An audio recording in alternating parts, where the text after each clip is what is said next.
नमस्कार, स्वागत है आप सभी का। मैं हूं आपके साथ हितेश व्यास। चूंकि इस वक्त देश में हिंदुत्व को लेकर, धर्मांतरण को लेकर एक अलग तरह की लगातार चर्चा चल रही है, बहस चल रही है। लिहाजा इस वक्त हमारे साथ में बातचीत करने के लिए इस वक्त एक खास मेहमान मौजूद हैं जो लगातार इन विषयों पर बड़ी बेबाकी से अपनी बात रखती रही हैं। हमारे साथ में मधु किश्वर जी हैं, जो कि प्रोफेसर भी हैं, लेखिका भी हैं, मानुषी संगठन की संस्थापक भी हैं और सामाजिक कार्यकर्ता के रूप में भी इनकी पहचान लगातार रही है। मधु जी, बहुत बहुत स्वागत है आपका IBC 24 पर। आपसे जानना चाहेंगे मैम कि जिस तरह से अभी हिंदुत्व को लेकर एक अलग चर्चा पूरे देश भर में चल रही है, आपकी अपनी राय क्या है? आप इसको किस तरह से उसकी व्याख्यान कर सकते हैं, किस तरह से इसको आप आकलन कर सकते हैं? हिंदुत्व को लेकर चर्चा होना, और वो भी इतनी विषैली चर्चा, जो कि लेफ्ट पार्टीज, इस्लामी संगठन और जो कन्वर्जन माफिया है, इन्होंने हिंदू शब्द को पर्यायवाची बना दिया है फासिज्म का। ऊपर से तो लगता है कि इनकी शिकायत केवल मोदी जी और बीजेपी RSS के खिलाफ है, परंतु सच तो ये है कि इनको हमारी अस्मिता से, हमारे सर्वाइवल से, हम जिंदा हैं, इसी से इनका खून खौलता है। जी मधु जी, इन सब के बीच धर्मांतरण को लेकर एक बहुत चर्चा इस वक्त चल पड़ी है। धर्मांतरण के विरोध में भी कई जगहों पर स्वर लगातार उठते रहे हैं। कई सारे संतों ने भी, कई सारे धर्मगुरुओं ने भी लगातार धर्मांतरण के खिलाफ आवाज उठाई है। आप इसको किस तरह से देख रही हैं वर्तमान परिदृश्य में? मैं इस तरह देख रही हूँ कि जिसने भी, क्योंकि ये पूरा माफिया है, पॉलिटिकल माफिया इनका जो है वो पूरी तरह हमारे सरकारी तंत्र पे कंट्रोल किए हुए हैं। तो ये अब जो डेमोग्राफिक चेंज हो रही है कि हिंदू अपने ही देश में जो बचा कुचा रह गया, जो बचा कुचा रहा है वो करीब 60% भी नहीं है। जो हिंदू सिविलाइजेशन थी किसी जमाने में, मे बी 30-40%, ये भी इनसे झेला नहीं जा रहा। तो यहाँ पे भी डेमोग्राफिक इन्वेजन चारों तरफ से ला रहे हैं। तो ये बहुत गंभीर बात आप कह रही हैं। और इन सब के बीच में हमें एक इंटरव्यू भी आपका देख रहा था, एक डिजिटल चैनल पे आपने इंटरव्यू दिया जिसमें आप ये जिक्र कर रही हैं कि धर्मांतरण के खिलाफ जिन भी धर्मगुरुओं ने या संतों ने आवाज उठाई, उन्हें जेल जाना पड़ा। आप क्या ये तथ्यों के आधार पर कह रही हैं या आपको जानकारी, आप किस आधार पर इतनी बड़ी बात, आपने बहुत महत्वपूर्ण बात कही है? सबसे पहले शंकराचार्य जी, आपको याद होगा किस विभत्स तरीके से शंकराचार्य जी को, तो पुरानी बात हो गई, उस वक्त सोशल मीडिया का युग नहीं था तो किसी को पता भी नहीं चला, पर वो सारा का सारा कन्वर्जन माफिया का षड्यंत्र था जो उन्होंने उस समय की जो पार्टीज थी उनके माध्यम से चलाया। उनके ऊपर झूठे आरोप लगाए, आप याद कीजिए, उनके ऊपर भी रेप शेप क्या क्या चार्जेस थे, वो सब झूठे से दूर, पर उस इंस्टीट्यूशन को तबाह कर दिया। और हिंदू जागरूक इतना नहीं था, क्योंकि जानकारी नहीं मिलती, और हिंदू की ये मजबूरी होती है कि अगर कोई अपराध में लिप्त कहा जाता है वो, तो उसके बचाव में आने से डरता है कि नहीं मैं अपराधियों के साथ कैसे खड़ा हो जाऊं।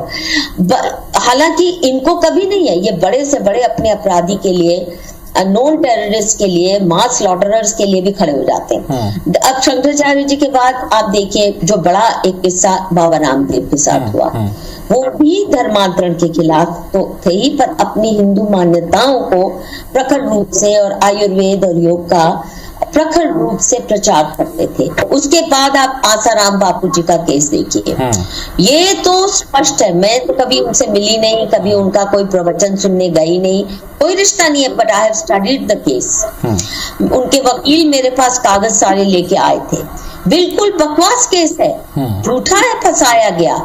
और आप देखिए एक झूठे केस में उस व्यक्ति को बेल तक नहीं दी जा रही, वो 80s में है, बीमार है, उनकी बदहाली हो रही है। अभी हाल फिलहाल में बागेश्वर धाम के पंडित धीरेन्द्र कृष्ण शास्त्री हैं, वो लगातार धर्मांतरण को लेकर बहुत मुखर नजर आते हैं, धर्मांतरण के खिलाफ बात करते हैं। वो घर वापसी का जिक्र भी करते हैं कि घर वापसी के संदर्भ में भी होगा, वो लगातार बड़े मुखर नजर आते हैं। क्या आप जो ये चिंता जाहिर कर रही हैं, क्या ये उनके संदर्भ में भी इस तरह की चिंता है? आपको लगता है कि जो कि लगातार धर्मांतरण के खिलाफ वो भी कर रहे हैं? बहुत चिंता है, और मैं दावे के साथ कह सकती हूँ, कभी आपने देखा कि इस्लाम का अंधविश्वास चैलेंज किया हो? कभी देखा इस्लाम का या ईसाई धर्म का, ईसाई मजहब का इन्होंने अंधविश्वास चैलेंज किया हो, नहीं, क्योंकि ये कन्वर्जन माफिया के गुर्गे हैं। ये जो निर्मूलन है अंधविश्वास की निर्मूलन करने जा रहे, ये केवल और केवल हिंदू धर्म, हिंदू आस्थाओं, हिंदू धर्म गुरुओं को फंसाते हैं। और महाराष्ट्र में इतना कहर ढाया इन्होंने कि कोई घंटी बजा दे तो उस पे भी केस डरा देते हैं। लेकिन क्या वजह है कि मधु जी उसके बावजूद भी वीरेंद्र शास्त्री का मैं बताऊं सबसे बड़ा खतरा है कि उसके ऊपर वाहियात केस लगाएंगे, प्लांट करेंगे, कोई ना कोई लड़की ले आएंगे, कोई ना कोई महिला को लाके दुराचार का बिल्कुल इसलिए भी छूटा होगा क्योंकि वो ब्रह्मचारी हैं और अपना जीवन पब्लिकली जीते हैं। परंतु जो हमारा एंटी रेप लॉ है वो फैक्ट्स को मानता ही नहीं। वो कहता है कि अगर महिला ने कह दिया कि मेरे साथ दुराचार हुआ है तो उसको कोई प्रूफ की जरूरत नहीं, कोई मेडिकल टेस्ट की जरूरत नहीं, कोई विटनेस की जरूरत नहीं, हर वर्ड इज फाइनल। तो इनके पास ऐसी दुराचारी दुष्टात्मा महिलाओं की तो कोई कमी नहीं है। किसी को भी पैसे देके कहेंगे आरोप लगा दो, और शुरू भी कर दिया इन्होंने किसी एक महिला के साथ कि इनका ये है, कुछ पूछ है, तो उसको तो तबाह अत्यंत आवश्यक इनके लिए इसलिए भी हो गया है कि उसकी मास फॉलोइंग बहुत तेजी से बढ़ रही है और एक निश्चल तरीके से जिस तरह वो अपनी बात वो कहते हैं और हिंदू राष्ट्र की भी बात कहनी शुरू कर दी है, जो किसी और संगठन की हिम्मत नहीं है। ना भाजपा वो उस खुले जबान से तो क्या दबी जबान में भी हिंदू राष्ट्र की बात नहीं करने की हिम्मत करती। नहीं, लेकिन योगी आदित्यनाथ ने कल ही राजस्थान में एक महत्वपूर्ण बयान दिया है। वो ये कह रहे हैं कि सनातन ही राष्ट्र धर्म है। वो अयोध्या के मंदिर के लिए भी कहते हैं कि अयोध्या का जो मंदिर है वही राष्ट्रीय मंदिर होना चाहिए। इस पर आपकी क्या राय है? नहीं, मैं नहीं मानती हूँ कि राम मंदिर, क्योंकि वो इस वक्त एक सरकारी मंदिर बन चुका है और समाज का मंदिर नहीं है, पर वो दैट डजंट मैटर। राम मंदिर हमारे धर्म से केवल देखिए, राष्ट्र को बीच में केवल नहीं लाना चाहिए, क्योंकि राष्ट्र तो सिकुड़ता जा रहा है हमारा। किसी जमाने जिसको आप हिंदू सिविलाइजेशन कहेंगे, यहाँ सिविलाइजेशन की बात है, वो ईरान से लेकर फार ईस्ट तक, जापान तक ये हिंदू सिविलाइजेशन का क्षेत्र था। आज सिकुड़ के जिसको आप कह रहे हो राष्ट्र, तो आप इसका मतलब भूल रहे हो कि पाकिस्तान भी हिंदू सिविलाइजेशन का हिस्सा था, अफगानिस्तान भी उसी सिविलाइजेशन का हिस्सा था जो हम खो चुके हैं। इधर बांग्लादेश है। तो मधु जी, ये तो बहुत आपने जो चिंताजनक आंकड़े के जरिए आपने पूरे कहा है और आपने तमाम संतों का भी यहाँ पर जिक्र किया। आपने कहा कि कन्वर्जन माफिया बहुत मजबूती के साथ लगातार ये करवा रहा है। तो क्या वजह आप मानती हैं कि कोई कार्रवाई इनके ऊपर नहीं हो पा रही है, कोई लगाम इनके ऊपर नहीं लग पा रही? चूंकि आपने गुजरात का भी जिक्र किया, आपने महाराष्ट्र का भी जिक्र किया, आपने मुख्तलिफ इलाकों का भी जिक्र किया। आपको क्यों ऐसा लगता है कि कन्वर्जन माफिया जो है वो इतना पावरफुल है जिसके खिलाफ कार्रवाई नहीं हो पा रही? वो बड़ा सिंपल जवाब है कि 1947 में ही इस कन्वर्जन माफिया ने अपनी पूरी पकड़ और जकड़न हमारे सरकारी तंत्र पर इस्टेब्लिश कर ली। ये फॉरेन फंडिंग की बात हमेशा होती है कि फॉरेन फंडेड या एनजीओज हैं जो लगातार इस तरह के काम में लगे हुए हैं, जिसको आप कन्वर्जन माफिया का जिक्र भी कर रहे हैं। तो क्या सरकार के लिए ये बहुत मुश्किल है कि इस फॉरेन फंडिंग को रोका नहीं जा पा रहा है? क्योंकि इस वक्त तो जिस तरह से लगातार कहा जाता है कि भारतीय जनता पार्टी की ऐसी सरकार है पूरी प्रचंड बहुमत के साथ में, जो हिंदू राष्ट्र की बात भी करती है, जो हिंदुत्व की बात भी करती है, जो सनातन की बात भी करती है। इतना पावरफुल सत्ता होने के बावजूद भी इस पर लगाम नहीं लग पा रही है। क्या वजह मानती हैं आप? कोई सवाल ही नहीं है लगाम लग पाए, क्योंकि यदि आप ग्लोबल जो पावर नेटवर्क्स हैं, माफिया नेटवर्क्स हैं, वो चाहे फार्मा नेटवर्क है जिसने ये वैक्सीन का सारा षड्यंत्र चलाया, या वो धर्मांतरण के वहां जो ग्लोबल नेटवर्क्स हैं, वो क्योंकि बहुत से देशों की सत्ता में मौजूद है। तो अगर आपको फॉरेन यूनिवर्सिटीज की सर्टिफिकेशन चाहिए, अगर आपको विदेशी सरकारों से गुड सर्टिफिकेट चाहिए, वहां के मीडिया से, तो वो कंट्रोल करते हैं। और जो हमारे धर्म गुरु ओशो जैसे इन विदेशियों के चंगुल में फंस गए, आप देखिए उनका क्या बदहाल हुआ, उनकी क्या बदहाली हुई। तो क्या मधु जी ये माना जाए, शास्त्री जी भी ब्रिटिश पार्लियामेंट में गए तो मेरी तो रूह कांप गई कि इसका भी कहीं ये पत्ता साफ न कर दें या उस दिशा में न ले जाएं। जो उधर जाएगा वो विकृत ही होके रहेगा या उसको काट देंगे, इतना उसको मार्जिनलाइज जलील करेंगे जैसे आसाराम बापू के साथ किया। और इसीलिए हमारे पाठ्यक्रम के माध्यम से, लेफ्टिस्ट के माध्यम से ऐसा पाठ्यक्रम चलाते हैं कि हमारे घर के परिवारों के बच्चे हिंदू बैशिंग, हिंदू हेटिंग बने, सेल्फ हेटिंग हिंदूज बनाने की पूरी मशीनरी इनकी तैयार। तो मधु जी क्या इन सब के बीच ये आपने जो जिस तरह की आप चिंता जाहिर कर रहे हैं और ये बता रहे हैं कि कितना ये पावरफुल हो चुके हैं, क्या ये माना जाए कि सरकार के भीतर भी कन्वर्जन माफिया से जुड़े हुए लोग शामिल हैं जिसकी वजह से लगाम नहीं लग पा रही है, काम नहीं हो पा रहे हैं?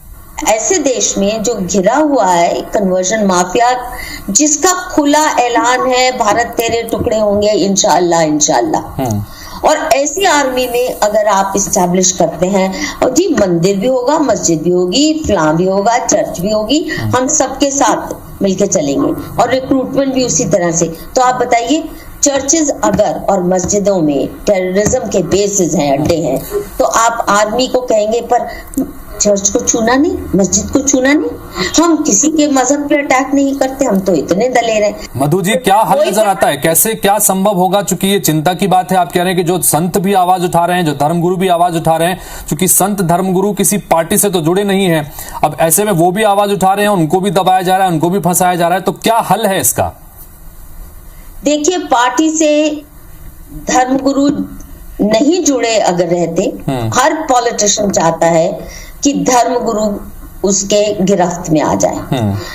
वेस्ट की सेक्युलरिज्म थी कि पॉलिटिशियन, सेक्युलर पॉलिटिशियन चर्च से अपनी दूरी बनाना चाहते थे कि आपका कोई मतलब नहीं है, आप मजहबी बातों पे बात करो, रिलीजियस की बात करो। वो हटे तो वहां से उनकी सेक्युलरिज्म हुई कि चर्च अपनी जगह रहे और हमारा राजतंत्र सेक्युलर हो। हमारे यहाँ उल्टा है, धार्मिक गुरु नहीं भी आते तो उनको चंगुल में फंसाया जाता है, जो नहीं फंसते उसके ऊपर फिर फॉल्स केसेस भी प्लांट किए जाते हैं। राम रहीम के डेरे को तोड़ा तो बिखर गया सारा, और आप जिस तेजी से मस्जिदें और चर्चेज, राम रहीम डेरे और खप पंचायत के ऊपर अटैक्स के बाद जिस तेजी से हरियाणा, पंजाब और ये दिल्ली के इलाकों में तेजी से प्लांटिंग हुई है चर्च। लेकिन मधु जी, ये जिन आप राम रहीम का जिक्र कर रहे हैं, आप आसाराम जी का भी आपने जिक्र किया, आपने सबसे पहले शंकराचार्य का भी जिक्र किया, इनके ऊपर जो आरोप लगे वो तो बड़े बेहद गंभीर आरोप थे, महिलाओं से अनाचार तक के आरोप थे, उसके अलावा कई अनैतिक चीजों में शामिल होने के आरोप भी अलग अलग स्तर पर लगते रहे, क्योंकि यही तो सब सबके सामने है जी। ये झूठे आरोपों में माहिर हैं क्योंकि इनका आधारित झूठ है। अब कथुआ का जो रेप केस और मर्डर केस हुआ उस बच्ची का कैद, मैंने 650 पेज की किताब लिखी है, कितना झूठा नैरेटिव है वो। तो हम वाकई खतरे में हैं और आप हम वाकई खतरे में हैं। ये बहुत महत्वपूर्ण बात यहाँ पर लगातार मधु जी कह रही हैं। कन्वर्जन माफिया का भी उन्होंने जिक्र किया कि कितना पावरफुल कन्वर्जन माफिया हो चुका है, और उसके अलावा धर्मांतरण के संदर्भ में भी बड़ी बेबाकी से अपनी राय उन्होंने रखी।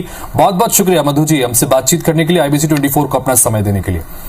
तो आपने इस वक्त सुना, लेखिका हैं, प्रोफेसर हैं, सामाजिक कार्यकर्ता हैं मधु कीश्वर, जो कि कई गंभीर बातें उन्होंने कही हैं धर्मांतरण के संदर्भ में कि धर्मांतरण बड़े पैमाने पर हो रहा है, जानबूझकर हो रहा है, और कन्वर्जन माफिया इसके पीछे लगा हुआ है। विदेशों से फंडिंग हो रही है, देश में जो कानून बने हुए हैं वो नाकाफी हैं, इनको रोक पाने में सरकार के अंदर भी इनकी दखलंदाजी है कन्वर्जन माफिया का, और धर्मांतरण के खिलाफ कोई अगर आवाज उठाता है तो उस आवाज को भी दबाने की कोशिश होती है। इसी वजह से कई धर्म गुरुओं के खिलाफ भी गंभीर आरोप लगाए हैं। ये तमाम बातें कही हैं मधु कीश्वर ने।